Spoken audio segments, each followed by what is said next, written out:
In today's video, I'm going to teach you how to download and install Data Loader on Salesforce.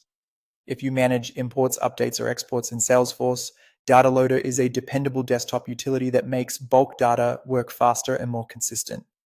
We'll walk through how to find the official download, get the correct file for your operating system, and complete the installation on Windows. Start by heading to the official Salesforce Data Loader page. You can get there in two ways.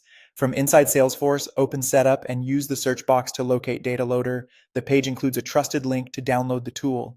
Or, if you prefer, search for Salesforce Data Loader in your browser and select the official result from the Salesforce developer site. Using the official source matters because it ensures you get the latest verified version. Once you're on the download page, choose the link that matches your operating system. On Windows, the file comes as a zip. On macOS, you'll see a dedicated installer. Pick the one that fits your machine and let the download finish before moving on. After the zip completes downloading on Windows, open your Downloads folder, right-click the file, and select Extract All. Choose a local folder you can easily find, like your desktop or a tools folder where you have full write access. Extracting the zip is important because running files directly from a compressed archive can cause errors during setup. Open the extracted folder and look for a file named install.bat. Right-click install.bat and choose Run.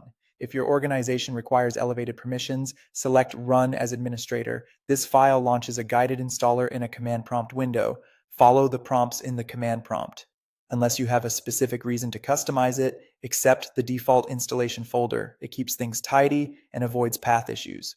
When asked, allow the installer to create a desktop shortcut and a start menu shortcut.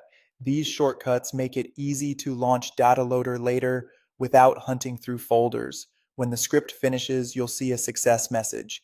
Close the window, and you can now open Data Loader from the new desktop icon or from your start menu. A quick tip: if any security prompt appears, verify that the file came from the official Salesforce site before approving. And if you're on macOS, download the macOS version on the same page and follow the standard installer flow. The overall experience is similar. That's all you need to download and install Salesforce Data Loader. You're ready to start working with your data confidently and efficiently.